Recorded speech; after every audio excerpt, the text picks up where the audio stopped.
Shalom Bapak Ibu Saudaraku, kita bersyukur Tuhan pertemukan kita di ibadah Pelkat malam hari ini.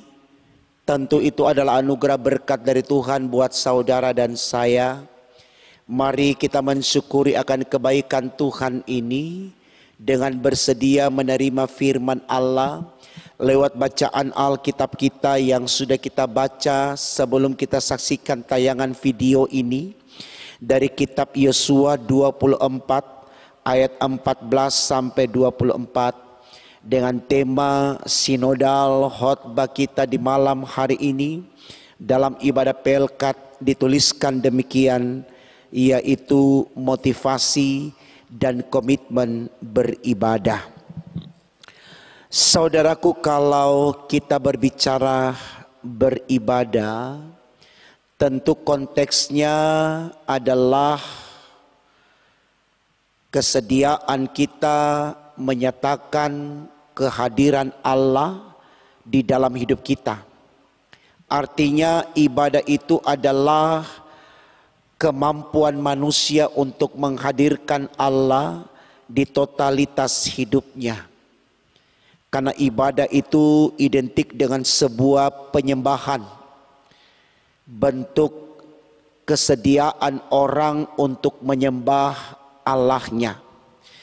Nah, saya percaya saudaraku, ketika kita berbicara penyembahan kepada Allah, harus kita garis bawahi dan kita aminkan, itulah yang terpenting. Mengapa terpenting saudaraku? Karena kita terus diingatkan sejak kita mengenal firman dan mengenal Allah, kalau Allah itulah yang akan menentukan saya dan saudara masuk surga atau tidak. Nah, saya pikir peran Allah di dalam menentukan kita untuk masuk surga atau tidak sangat amat kita butuhkan. Kenapa demikian saudaraku? Karena tidak ada di antara kita, siapapun mereka, selalu ingin masuk surga. Amin. Nah, karena itu saudaraku, untuk mencapai surga kita harus memperhatikan ibadah kita atau refleksi hidup manusia yang menyatakan hubungannya dengan Allah yang kita sebut ibadah. Itu kemudian ditulis dengan tegas di tema khotbah kita, yaitu motivasi dan komitmen beribadah. Artinya apa yang menyemangati kita untuk melakukan ibadah atau menyembah Allah? Jawabannya sekali lagi, karena kita ingin masuk surga. Nah, pertanyaannya sekarang saudaraku, apakah semua prosesi ibadah yang dilakukan oleh manusia akan membawa manusia kepada surga? Saya pikir ini baik untuk kita renungkan, atau pertanyaan ini baik untuk kita jawab. Karena sesungguhnya ibadah yang kita lakukan hanya sekedarnya saja pasti tidak berdampak baik.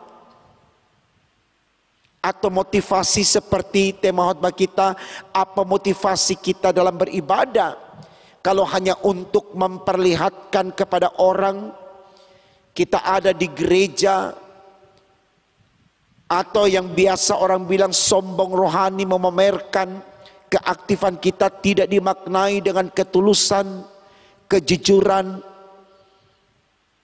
maka itu merupakan kesia-siaan. Artinya kita hanya membuang-buang waktu saja. Karena Tuhan tidak berkenan dengan ibadah orang yang hanya menjadi sarana tontonan saja. Seperti kebiasaan orang-orang Farisi dengan berteriak di pinggir jalan, di simpang-simpang jalan, di kubur-kuburan, berdoa, memperlihatkan kepada orang kalau mereka orang yang sedang beribadah. Mereka tidak mendapatkan apa-apa dari kebiasaan ibadah seperti itu. Jadi ibadah bukan dipertontonkan, tetapi ibadah dimaknai dengan ketulusan. Nah, saya pikir ini baik saudaraku untuk kita renungkan, supaya kita mulai belajar bagaimana kita membenahi hati kita, jiwa kita, pikiran kita, perasaan kita ketika kita beribadah. Betul-betul harus tulus, harus jujur, ikhlas, tanpa pamrih. Karena ibadah yang demikian membuktikan kalau kita menyembah Allah dengan sungguh-sungguh.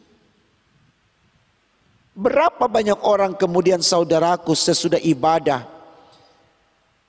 malah dia kembali ke dalam kebiasaan yang lebih parah dari yang sudah dia lakukan. Karena menurutnya yang penting saya sudah ibadah selesai. Saya pernah dengar cerita dari teman saya. Dia mengatakan rasanya kalau saya tidak pergi gereja hari Minggu, tidak tenang hidup saya. Jadi maksudnya adalah dia harus pergi ke gereja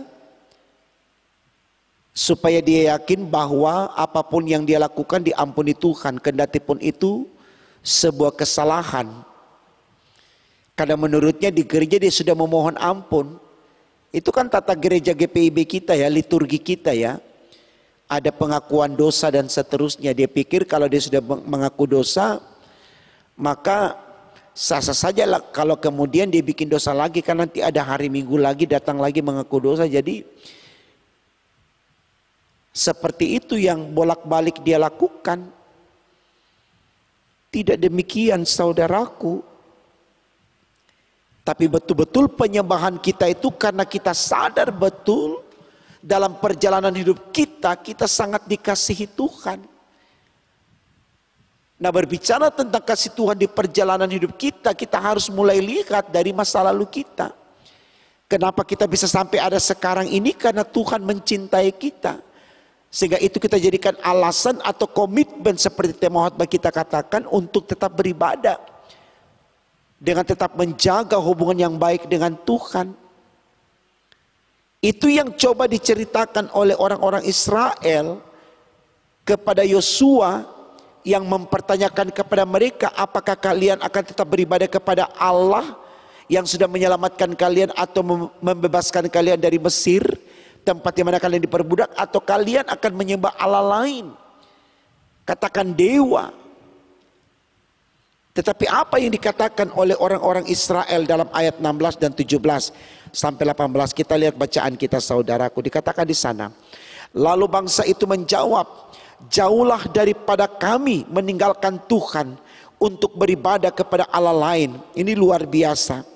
Alasannya adalah sebab Tuhan Allah kita, dialah yang telah menuntun kita dan nenek moyang kita dari tanah Mesir, dari rumah penduduk perbudakan, dan yang telah melakukan tanda-tanda mujizat yang besar ini di depan mata kita sendiri, dan yang telah melindungi kita sepanjang jalan yang kita tempuh, dan di antara semua bangsa yang kita lalui, Tuhan menghalau semua bangsa dan orang Amori penduduk negeri ini, dan dari depan kita kami pun akan beribadah kepada Tuhan sebab dialah Allah kita.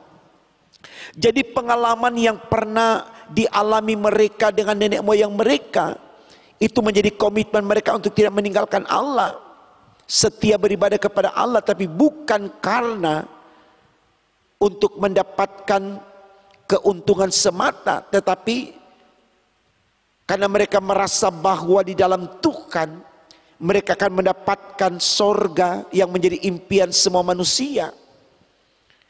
Jadi saudaraku, kita beribadah bukan dalam rangka supaya harta kita bertambah, pangkat kita naik.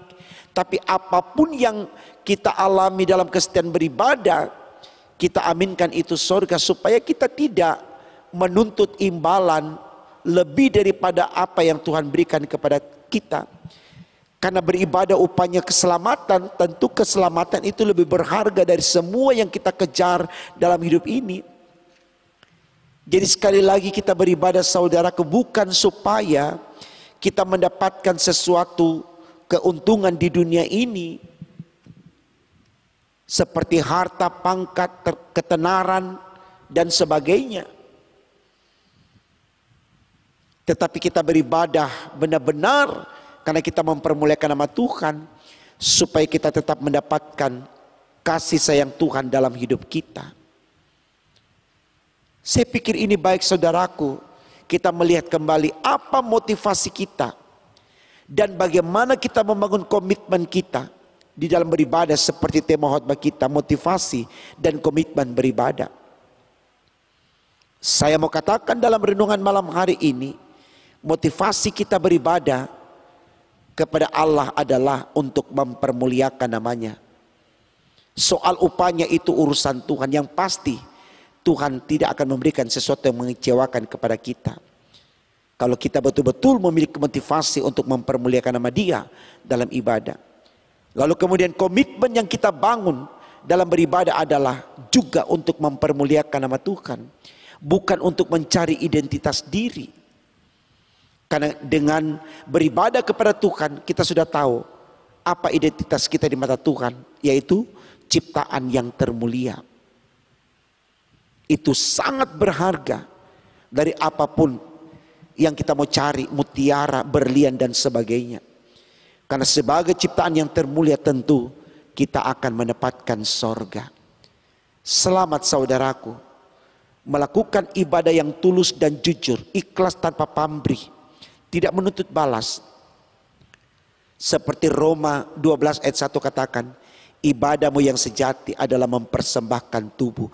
Kalau kita mempersembahkan tubuh kita, yang di dalamnya ada jiwa, ada hati, ada pikiran, ada perasaan kita, betul-betul kita konsentrasikan kepada Tuhan, maka ibadah kita itu adalah berkat bagi kita. Selamat membuktikan saudaraku, Tuhan Yesus memberkati ibadah kita malam ini, besok dan seterusnya. Amin.